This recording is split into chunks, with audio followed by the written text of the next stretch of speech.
आजचा दिवस एवढा वाईट आणि काळा असेल असं वाटलंच नव्हतं. म्हणजे झोपेतून उठले आणि डोळे उघडले आणि हातात मोबाईल घेतला तर काय, आपला सगळ्यांचाच आवडता नेता म्हणजे अजित पवार यांचं निधन झालेली बातमी आली.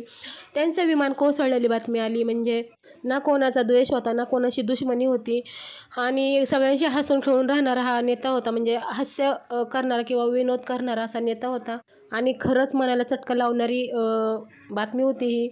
करावं तेवढं कौतुक कमीच आहे या नेत्याचं.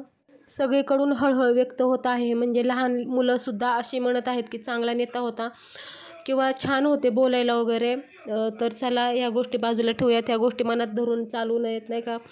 जे होतं ते होणारच आहे. ते होण्याला काय, माणूस जन्माला आला आहे म्हटल्यावर त्याला मृत्यू तर आहेच. पण देवा असा मृत्यू नव्हता द्यायला पाहिजे तो. मी तर इतकंच म्हणेन. ओम शांती. तर चला इकडे मस्तपैकी मी भाजी केली होती वांग्याची आणि बाजरीची भाकरी केली होती. मग म्हटलं चला चुरून खाल्ल्यावरच पोट भरतं, नाही का. शेवटी आपण महाराष्ट्रातले लोक, आपल्याला चुरून खाल्ल्याशिवाय आपलं पोटच भरत नाही. आणि हिवाळ्याची बाजरीची भाकरी खाल्लेली चांगली असते आरोग्यासाठी पण आणि आपल्या पोटासाठी पण. मग काय, मी इकडे घेतली होती चुरून भाकरी अशी मस्तपैकी आणि त्याच्यावर वांग्याची भाजी टाकली. बघा कसली वाफळती भाजी आहे मस्तपैकी वांग्याची. आणि वांगं पण घेतलं होतं. वांग्याला पण खूप छान चव आहे बरं का. आणि त्याच्यावर थोडीशी तरी टाकली, किती छान दिसते ना भाजी. तर चला सबस्क्राईब करा. आज तर काही मूडच नाही आहे. तरी चला, बाय बाय.